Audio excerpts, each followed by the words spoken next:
오늘 5장 19절 이하죠. 먼저 에베소서는 새 생명 가운데 살아라. 새로운 심령이 되어라. 성숙하라 나오면서 빛의 자녀가 나오고 성령 충만이 나왔습니다. 성령 충만한 삶이 19절, 20절, 21절. 먼저 신령한 노래죠. 내 마음에 하나님의 영이 있으면 구원에 대한 사랑,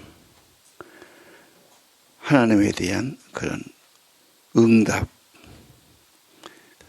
시와 찬송과 신령한 노래로 화답하고 마음으로 주께 노래하며 찬송하며, 그래서 찬양이 잘 된다. 또 찬양할 때 성령은 더 충만하게 된다. 노래가 있는 사람, 특별히 마음의 노래, 신령한 노래. 그래서 우리 찬양하는 분들은 성령 충만이 매우 중요한 거죠. 또 20절은 범사에 예수 이름으로 감사. 범사에 항상 하나님께 감사. 성령 충만만이 예수로 충만하고 늘 감사할 수 있죠. 뭐가 있어서 좋은 일이 아니라 예수님 때문에 감사. 모든 일에 항상 하나님께 감사. 그래서 우리는 예수로 살고 예수 감사하고 예수님께 대한 노래가 있고, 21절은 복종이라는 단어가 있어요. 그리스도를 경외하고 섬긴다면 서로 복종하고 낮추고 순종하는 삶을 살아야 된다. 이게 더 어렵습니다.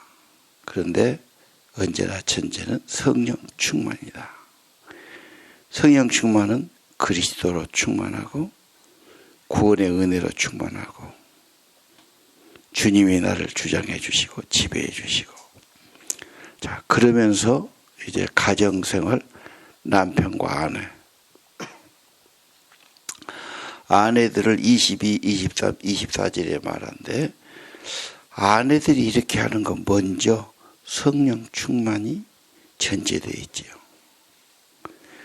성령 아니면 뭡니까? 어두운 가운데 있고 그리스도가 없고, 그럼 자기 욕심만 부리고, 그렇죠? 주님이 없으니까요. 어둠 속에 살고 욕심 부리고 더러운 불순종하고 열매도 없고 다 그러지 않습니까? 그래서 오늘 가정생활, 부부생활, 먼저 아내들에게 남편에게 복종하라. 주님께 하더라. 남편이 어떻게 주님이 됩니까? 뭐가 잘했다고 복종합니까? 근데 오늘 아내의 머리 됩니다. 교회가 그리스도와 교회의 머리됨 같이 남편이 주가 된다고 말이죠.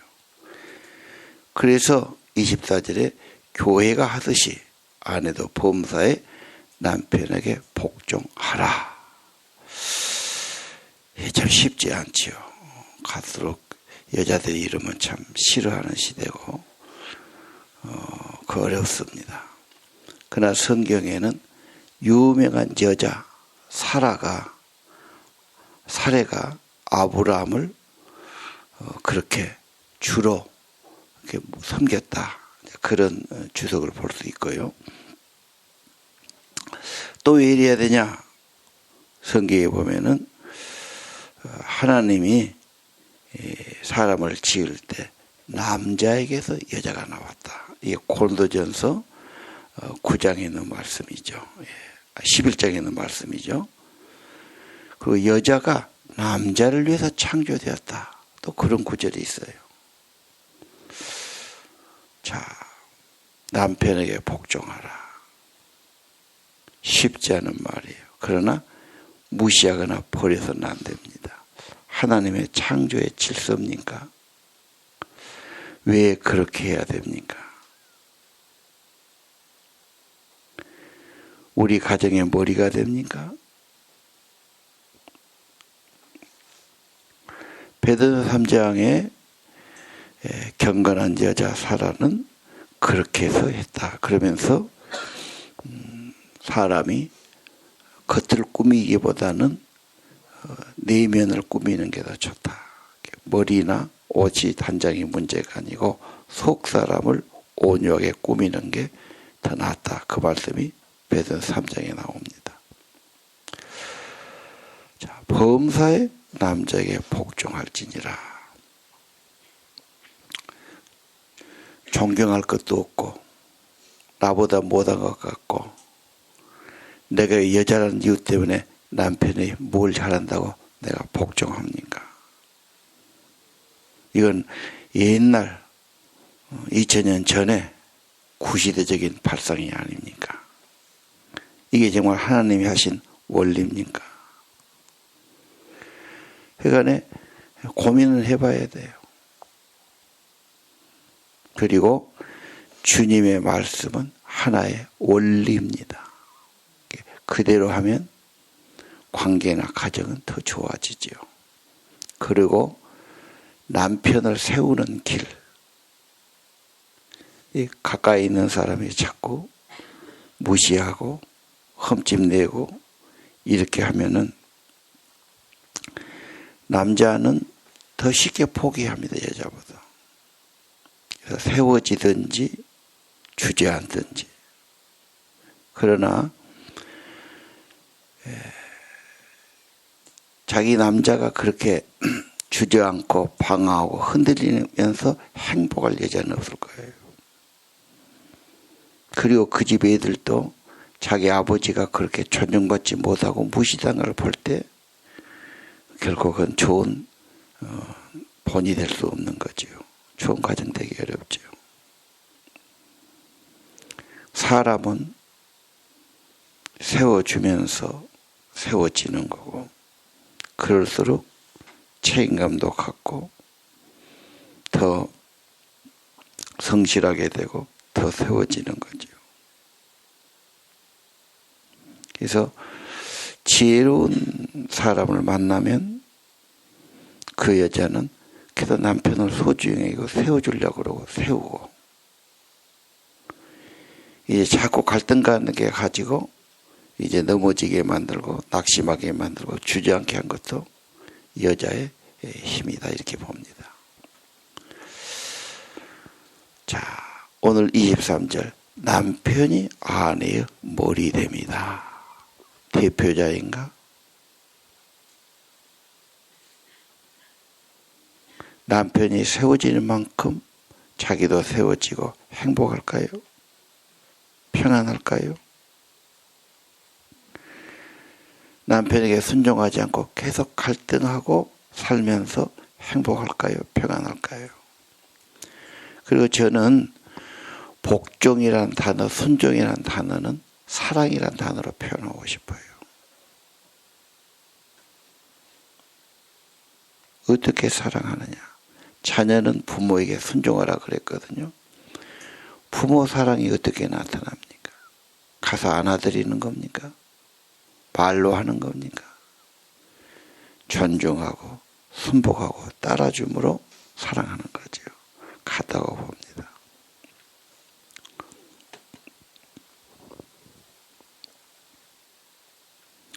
다시 한번 아내가 순종이 안 된다. 항상 거스르고 무시하고 갈등 가운데 있다. 사랑하기가 어렵겠죠. 그런 마음이 나오기도 어렵고요. 아껴주기도 어렵고요. 남편이 자기를 그렇게 대할 때 행복할 여자는 또 없다고 봅니다.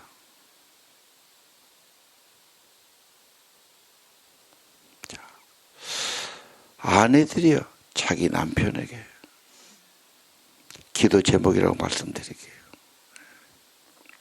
25절 남편들아 아내 사랑하라. 어떻게 그리스도와 교회를 사랑하신 것처럼. 자신을 주셨지요. 그래서 희생적인 사랑, 자기를 주는 사랑. 그렇게 사랑하면 손해가 아니죠.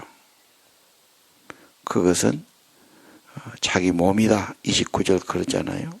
자기 몸 지체를 미워하고 학대한 사람 없다. 남편과 아내는 자기 지체다. 그래서 사랑해야 되고 보호해야 된다. 그의 몸의 지체다. 그런 말씀이 있습니다.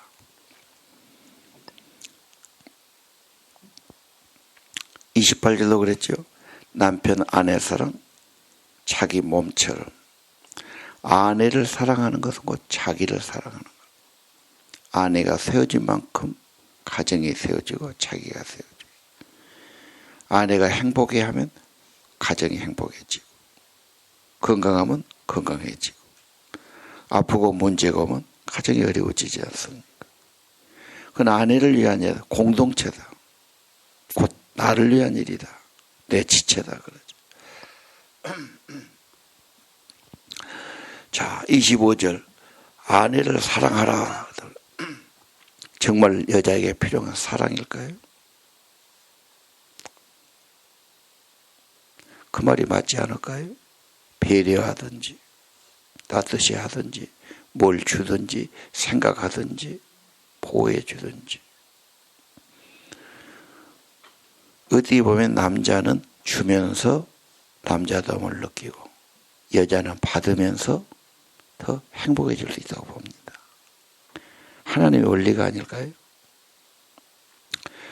그 사랑 정도에 그치지 않고 27절은 영광스러운 교회로 세운다. 그 말은 주님이 그렇게 세워가는 것처럼 자기 아내를 사랑하고 세워가라는 말이에요. 더 좋은 여자가 되도록, 성숙하도록. 그것도 남편이 책임을 질 수 있죠. 물론 서로 성숙하도록, 발전하도록.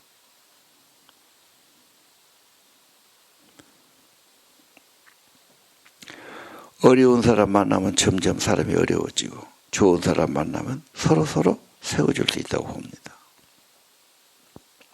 28절 남편이 자기 아내 사랑하라. 자기 몸처럼 사랑하라. 아내 사랑은 곧 자기를 세우고 자기를 사랑하고 자기를 행복하게 하는 거다. 사랑이 얼마나 중요합니까? 사랑이 있는 가정, 사랑하는 부부 큰 행복하지 않아요?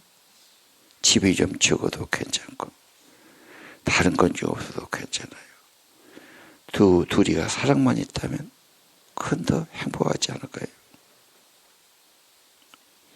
그 사랑이 지금 시들고 병들고 약해져서 문제지요.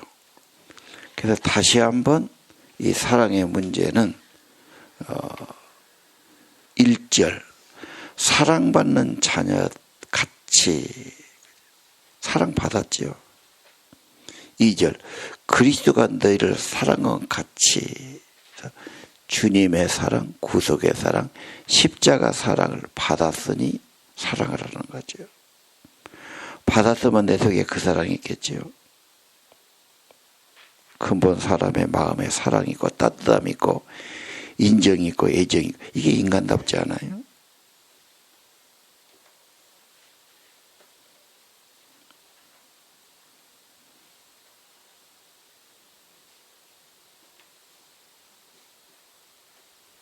그리고 32절, 4장 32절. 부부간에도 어려워지면 점점 섭섭해지고 냉랭해지고 마음에 쌓이고 그렇습니다. 근데 그렇게 살면 자기도 병들고 애들도 엄청 가정 분위기에 힘들어집니다. 엄마 아빠가 화목하고 웃고 사랑하면 가장 평안하고 행복한 거고, 냉랭하면 엄청 애들도 억눌리고 눈치 보고 불안해하는 겁니다. 그런 집은 들어가기도 싫지요. 엄마가 아무리 잘해도 그걸로 안 돼요. 분위기가 중요해요. 32절. 친절하고 불쌍히 여기고 용서해라. 왜? 그리스도가 해주신 것처럼. 주님께 받았으면 주님의 구원과 사랑을 믿으면 주님이 해주신 것처럼 너도 해야 되지 않느냐. 부부도 용서하고 불쌍히 여기고 주님의 사랑으로 사랑할 수밖에 없죠. 아니, 가장 먼저 사랑을 해야 할 것이 가정이 아닐까 생각 들지. 부부고요. 그래서 결혼하면 이제 사랑학교에 입학했습니다. 다른 건 없어도 사랑을 계속 키워가야 됩니다. 인간은 사랑이 떨어져 버려요. 비교가 돼요. 낙심이 돼요. 갈등이 와요. 언제나 주님께 사랑을 공급받아야 돼요. 그것이 십자가지요. 아버지의 사랑이 내 마음에 부어져야 되지. 이것을 확인하는 것이 예배가 아니겠습니까? 자, 자기 가정, 사랑의 문제, 부부의 애정의 문제, 가장 귀한 거지요. 예. 과제고요.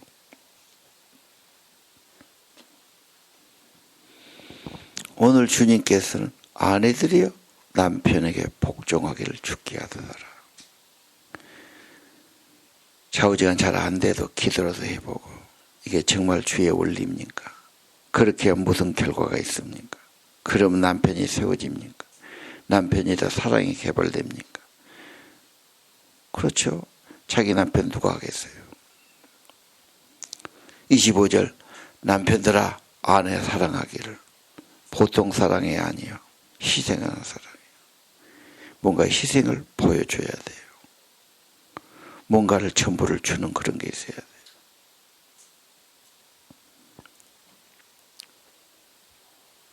그 다음에 유명한 말은 31절.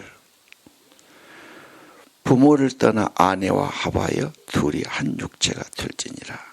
이 구절이 창세기 2장 24절부터 마가복음, 마태복음, 이 에베소 똑같습니다. 결혼은 부모에게서 독립이다. 부모가 부부 사이에 개입하면 그건 해가 된다는 말이죠. 그래서 웬만하면 너희들이 해결해라. 왜 부모를 떠나라 꼭 그럴까? 둘이 연합하기 위해서는 어쩔 수 없다. 그래서 독립심을 가져야 되고, 이제 결혼하면은 외국 같은 그러죠. 거의 잘 간섭을 못 하지요.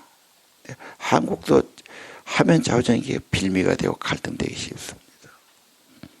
경제적으로, 정신적으로 떠나서 독립하는 거다. 독립 안 하면 자꾸 막 엄마한테 가까이 하고 막 엄마가 이렇게 하고 가고 나면 그건 그만큼 가정에 축복이 안 되지요. 아내와 연합하란 말은, 합하란 말은 풀로 붙인다는 뜻이 있어요. 이제 떼면 찢어지는 거예요. 버리는 거죠. 깨지는 거죠. 그래서 완전한 연합을 말한다. 그래야 힘이 있어요. 하나님의 창조의 질서지요. 한 육체가 될지니, 한 몸이 되란 말은 성적인 것을 이야기해요. 굉장히 중요해요. 그런데 이 말씀은 고린도 전서에 나오지요. 7장에 나오지요. 유명한 말씀이죠. 네 몸은 네가 주장할 수 없다.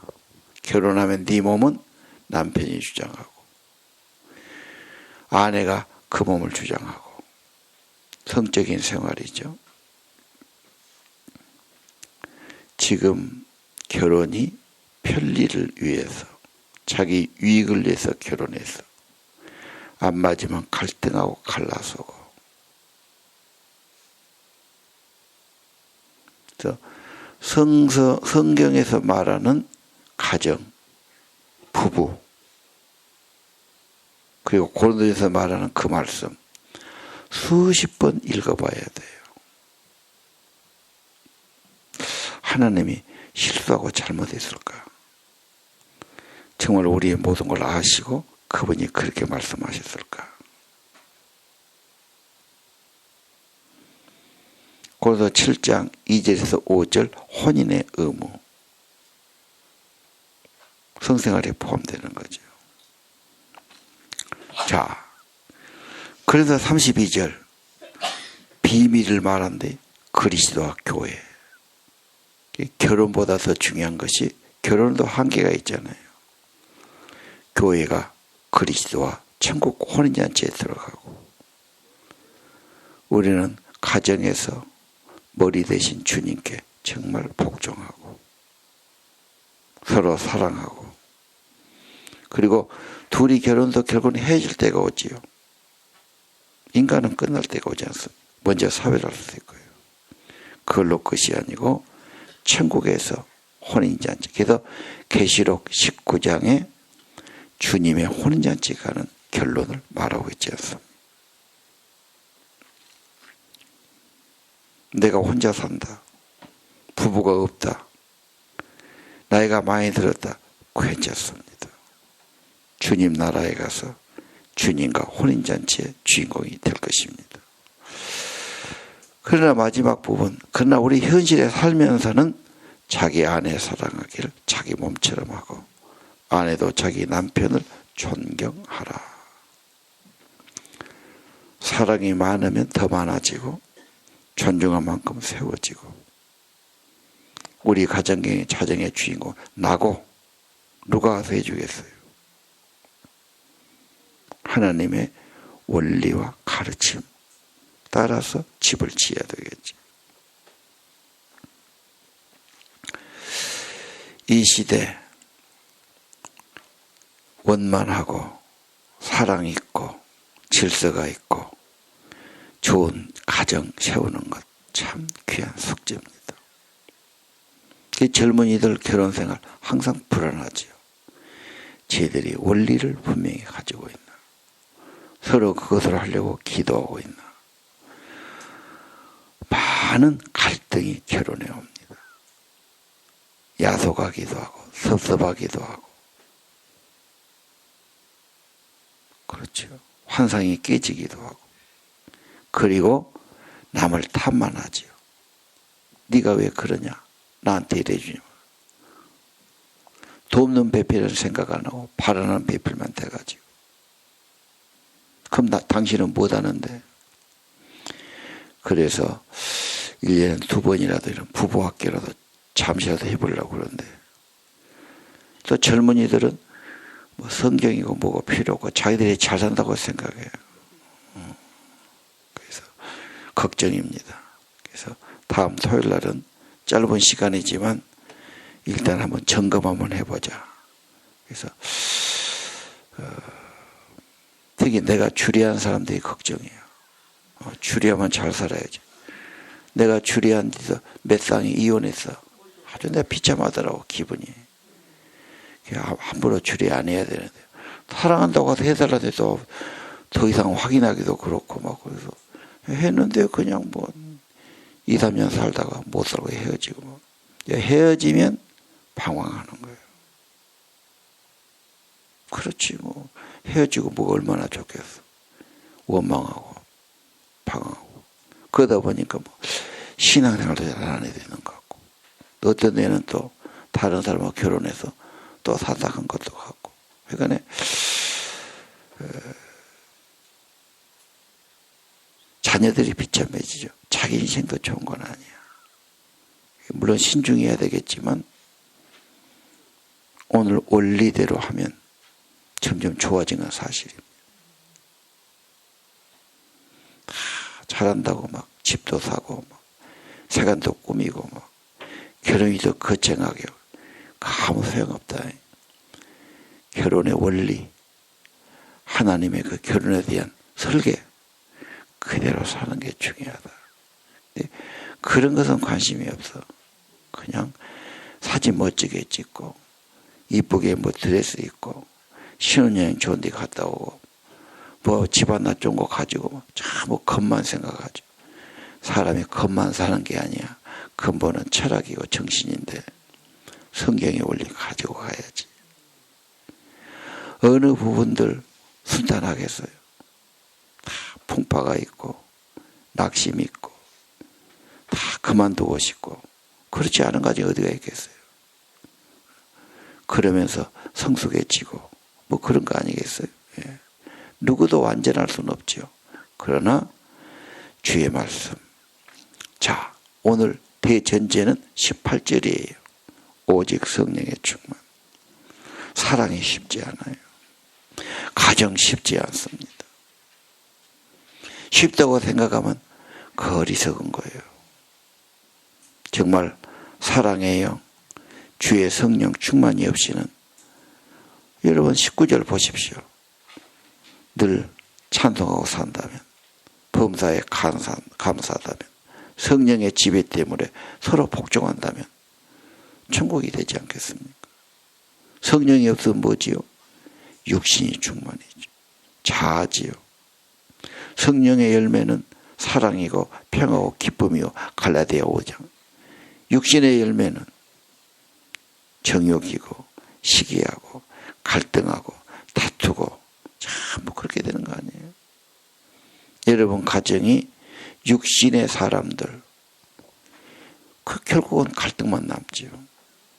성령의 사람은 열매가 있지 않습니다.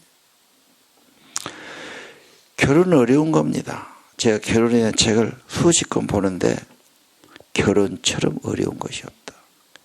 결혼처럼 자신 없는 것 없다. 결혼처럼 사람을 겸손하게 하는 것 없다. 둘이 하나 되기가 힘들어. 힘든 줄 알아야 돼요. 그리고 인간으로 어렵다. 성령이 도우셔야 돼요.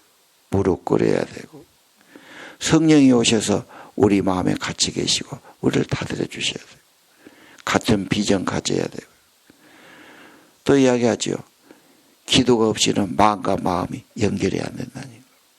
마음이 안 맞아. 마음이 안 가. 그럼 남하고 사는 거지. 아니 비극이죠. 같이 살게. 좁은 공간 안에서 밤낮 마음도 없이 살면 어떻게 되는 거예요. 인간의 마음이 고장났지요. 정말 성령의 도움이 기도하고 많은 기도가 필요할 거예요. 자신한 사람 큰 코 다칠 겁니다. 인간은 그렇게 그냥 쉽게 되는 게 아니에요. 그러나 너무 엉뚱한 데 시간을 소비하죠. 괜히 미워하고 괜히 자조하고 괜히 원망하고 에너지 다 뺏겨버리지 않습니까? 아무 거의 생산적이지 않죠. 자기 몸을 자아가는 것하고 같지 않습니까?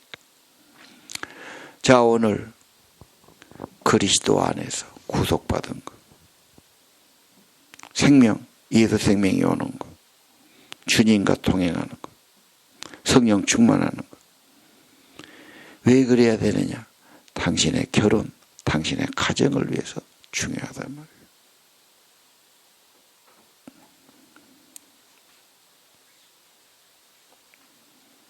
오늘 아침도 성령 충만을 구하시고 성령 안에서 좋은 남편, 아내 되기를 기도하시고 그것이 자녀들에게 줄 수 있는 가장 행복한 선물이 되고 축복이 될 겁니다. 그냥 엄마가 성령 충만하고 행복하고 사랑하고 그러면 애들은 자연히 잘 커요. 잘 되고요. 밝은 성격 되고요. 내가 알아야 되는 게 아니죠. 아니 도리어 해가 될 수 있습니다. 그 어린 자식들을 봐서라도 좋은 가정 만들어야 되잖아요. 성경이 가르쳐 주잖아요. 남편들아 어떻게 하라고요? 아내들이요 어떻게 하라고요? 하십니까? 100점 만점이 몇 점입니까? 나는 남편에게 순종합니까? 100점 만점 몇 점입니까? 아내를 사랑한가요? 몇 점이나 됩니까? 기도하십시다.